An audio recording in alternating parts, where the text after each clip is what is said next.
Ano ang kinalaman ng UFC? 250 na gaganapin na yung Lunes sa damuhan ng White House sa digmaan. Pareho silang sasagot sa tanong, ano ang gagawin mo kapag natitigilan ang kalaban? Hindi pa siya talo o sumusuko, hindi rin siya wasak, pero dumudugo na. Pakiramdam niya'y nag-iisa at pagod na pagod. Makikita mong tumutulo ang pawis mula sa kanya at nahihirapan siyang manatiling nakatayo. Titigil ka na ba? Sasabihin mo bang panalo ka na at uuwi o tatapusin mo pa ang laban? Maraming bansa ang nanalo sa labanan, ngunit natalo sa digmaan dahil tumigil sila ng masyadong maaga. Ginawa ito ng mga Romano sa Carthage. Ginawa ito ng alyado sa Alemanya.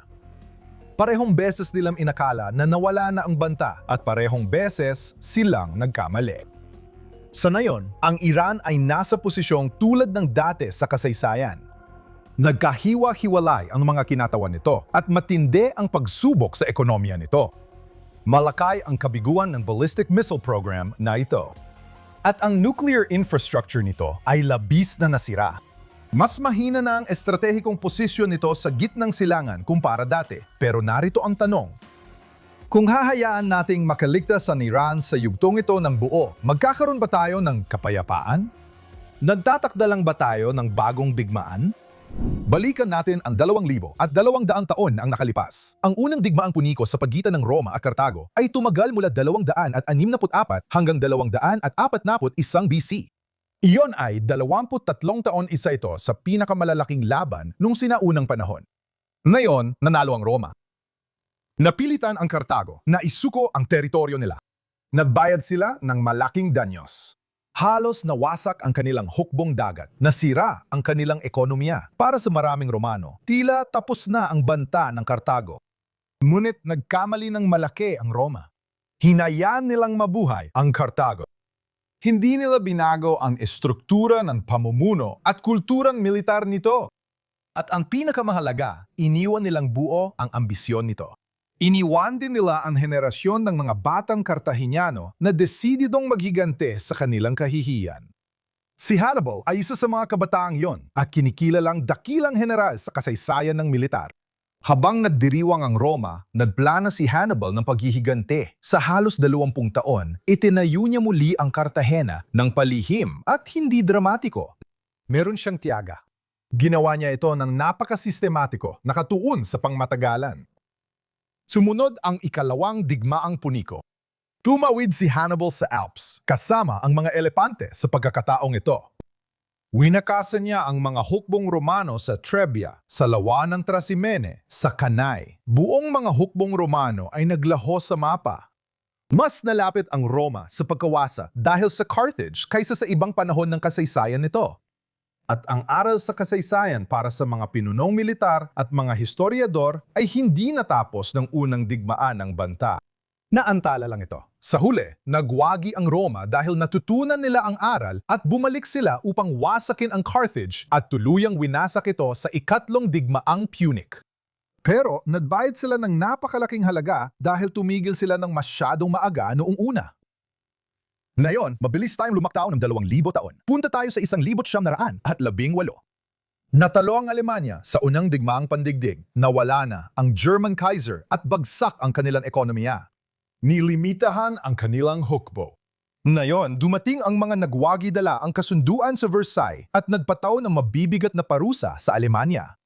Maraming pinuno ang naniwala na napahinahon na ang Alemanya para sa hinaharap, ngunit nanatili pa rin itong buo.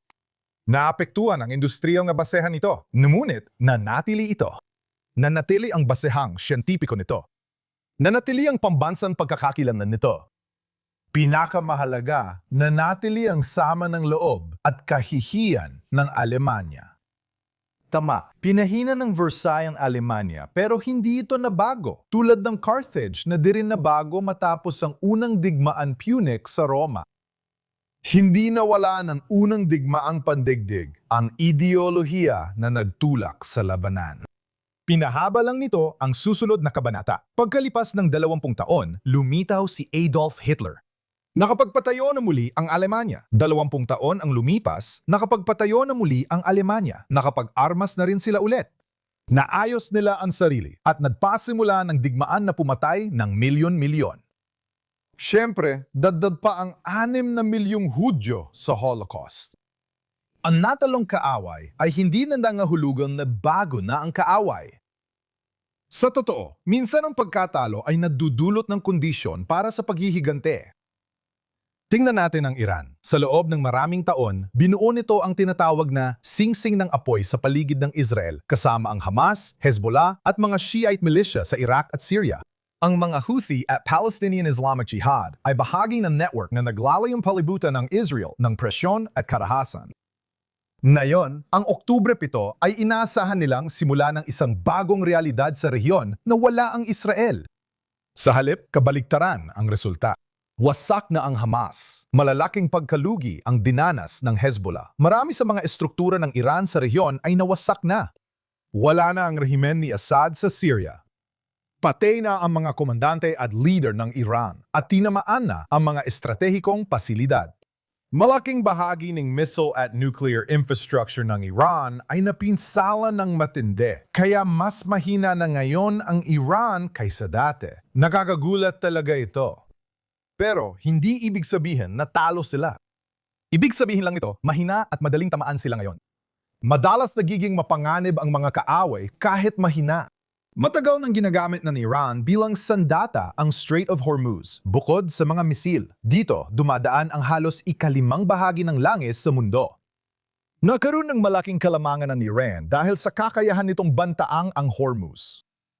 Naging parang geopolitical na ATM ito para sa Iran. Ang banta sa Hormuz ay nagdudulot ng pandaigdigang pag-aalala. Bawat abala sa daanan tubig na yon ay nagpapalakas ng impluwensya ng Tehran. Pero ngayon, halos 2 buwan na ang lumipas at hulaan mo kung ano. Malakay na ang pag-aangkop ng mundo. Pinalawak ng Saudi Arabia ang kapasidad ng East-West Pipeline tulad ng nabanggit sa podcast. Nag-develop din ang UAE ng mga rutang iwas sa Hormuz. Nag-diversify na ang pamilihan ng enerhiya. Dumami na ang alternatibong daan para sa transportasyon. Alam mo, may impluwensya pa rin ang Iran, pero kalahati na lang kumpara dati at nangyari ito sa loob ng 2 buwan.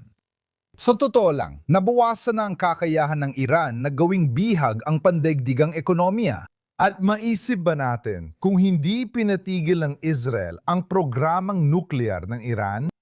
Kapag nakuha na ng Iran ang bombang yon, ano kaya ang magiging impluwensya nila sa Hormuz? Kung nagrereklamo tayo sa $7 kada galon, isipin mo na lang kung maging $20 kada galon. Sino ang magtatangkang hamunin ng Iran kung may sandatang nuclear silang nakatutok sa kipot ng Hormuz? Wala akong nakikitang lalaban sa kanila. Ngayon, napahinto natin ang malaking parte ng kanilang nuclear program, si Pangulong Trump ang namahala sa Hormuz at nagbago ang estratehikong balanse. Wala na sa rehimen ang dati nilang mga kasangkapan. Nawawala na ang kanilang impluwensya at kakayahang pumigil sa pag-atake. Pinakamahalaga na uubusan na ng opsyon ang IRGC. Alam mo, sabi sa boxing, pinakamapanganib ang sandali para sa boksingero. Hindi ito pag pinakamalakas ang kalaban niya, kundi kapag sugatan ang kalaban niya. Kapag alam ng kalaban na natatalo siya, handa siyang sumugal sa mga bagay na hindi niya gagawin kung hindi siya natatalo. Ang Iran na yon ay parang isang boksingero na nakasandal sa lubid. Ang tanong ay kung tingin ng rehimen nito ay pansamantalang hadlang o banta sa kanilang pag-iral. Kung naniniwala itong makakaligtas, ipinapakita ng kasaysayan na babangon itong muli. Mag-angkop ang Iran. Pag-aaralan nito ang mga kabiguan nito kung hahayaan itong mabuhay. Matalino ang mga Iranian. Muli nilang babaguhin ang militar at pahuhusayin ang mga programa sa misail. Maghahanap sila ng bagong teknolohiya. Maghanap ang Iran ng bagong alyansa at maghanda para sa susunod na yugto. Ganun din ang ginawa ng Cartago at ng mga Aleman. At walang dahilan at marahil wala ring halimbawa sa kasaysayan kung bakit gagawa sila ng iba. May isang napakahalagang punto kapag pinag-uusapan natin ang digmaan. Geopolitika na madalas hindi napapansin sa US at Europa. Hindi isa lamang pang makabagong bansang estado ang Israel. Ang Israel ay hindi itinatag noong 1948. Ang Israel ay naitatag 4,000 taon na ang nakalipas. Ang Israel ay sinaunang katutubong bansa na namuhay kasama ang mga kaaway sa parehong rehiyon sa loob ng 4 na milenyo. Inatake kami ng mga paraon. Inatake kami ng mga Assyrian, ang pinakamalakas na hukbo sa mundo noong panahong iyon. Ng mga Babilonyo noong 586 BC nung sila ang pinakamalakas nun, ng mga Griego nung sila ang pinakamalakas nun, at ng mga Romano nung sila ang pinakamalakas. Pagkatapos ng mga Crusador at sa huli, inatake ang mga Hudyo ng mga Nazi. Ngayon, ang Israel ay inaatake ng mga makabagong radikal na kilusang jihadista. Ang mga imperyo ay dumating at nawala. Ang mga Hudyo ay nanatili. Nalaman ng Israel ang dahilan nito. Hindi tayo nakaligtas dahil palagi tayo mas malakas o mas marami, kundi dahil natutunan natin ang isang aral. Isang aral na natutunan ng Estado ng Israel sa ating kahangahangang kasaysayan. Kung ang kaaway mo ay pursigidong sirain ka, hindi ka ligtas kung aasa kang magbabago siya. Hindi yon uubra. Ang iyong kaligtasan ay nakadepende kung mapipigilan mong matupad ng kaaway ang kanyang balak. Hindi ito pagiging mapanuri, kundi based sa karanasan ng kasaysayan. Naranasan na ng mga Hudyo ang maraming pansamantalang tagumpay mula sa loob at labas na humantong sa mga trahediya sa hinaharap. Alam namin ang epekto ng pagpapaliban sa mga banta kaysa lutasin. Alam namin kung ano ang nangyayari kapag idineklara ng mundo na napahina na ang isang kaaway, ngunit makikita silang bumalik na mas malakas pagkalipas ng isang henerasyon. Iyan ang pambansang alaala ng Israel. Naiba ang Israel dahil karamihan sa kanluran ay iniisip lang ang mga eleksyon, samantalang dapat ding mag-alaala. Ang Israel, batay sa kasaysayan nito, ay kailangan mag-isip sa saklaw ng maraming henerasyon. Maraming leader sa kanluran ang nagtatanong kung paano malalampasan ang susunod na 4 na taon.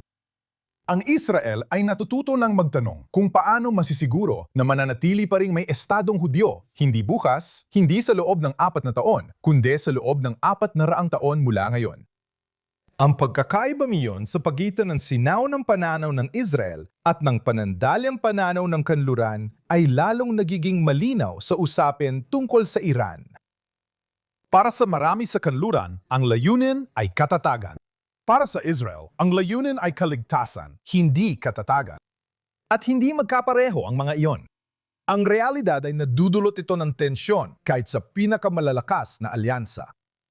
Ipinapakita ng desisyon ni Punong Ministro Netanyahu na salakayin ang Iran ang pagkakaibang yon sa estratehikong kultura. Hindi tuluyang naalis ng operasyon ang nuclear program ng Iran. Kaya bakit? Ano ang nagawa nito? Hindi nito tuluyang naalis ang missile program ng Iran, pero nagpadala ito ng mensahe, isang mensahe sa Tehran, mensahe sa mga kaibigan ng Israel at pinakamahalaga, mensahe sa mismong Israel. Hindi aasa ang Israel na iba ang magliligtas sa atin mula sa mga banta sa ating pag-iral. Hindi natin pwedeng ibase ang kinabukasan sa garanteya ng ibang gobyerno kahit gaano sila kabait o kakampi. Dapat lalong paunlarin ng Israel ang kakayahan nitong ipagtanggol ang sarili nito ng mag-isa. Totoo na ito simula pa noong 1948. At pagkatapos ng ika-7 ng Oktubre, maraming Israeli ang naniniwala na mas totoo ito ngayon kaysa dati. Akala ng mga Romano, tapos na ang Carthage. Akala ng mga alyado, tapos na ang Alemanya. 2 beses nadiwan ng mabigat na aral ang kasaysayan. Hindi nasusukat ang tagumpay sa kung gaano kalaki ang pinsalang na idulot mo sa iyong kaaway. Nasusukat ang tagumpay sa isang bagay. Kung kaya pa bang bumalik ng kaaway. Mas mahina na ngayon ang Iran kaysa sa nakalipas na mga dekada at naapektuhan ng husto ang imperyo nito sa reyon. Nabawasan na ang estratehikong kagamitan nito. Napahina na ang mga kinatawan. Nagkaroon ng malalaking pagkabigo ang mga programa nito sa missile at nuclear. Ang tanong na kinakaharap ng Israel at ng mundo ay hindi kung nasaktan ng Iran dahil nasaktan na ito. Ang tanong ay kung nagbago na ba ang Iran dahil tinuturo ng kasaysayan ang mahalagang aral na ito. Na kapag ang isang matatag na kaaway ay nanatiling buo, ang pagtatapos ng isang bigmaan ay kadalasang nagiging simula ng panibago. Salamat sa pagsama sa akin sa episode na ito ng True East Podcast.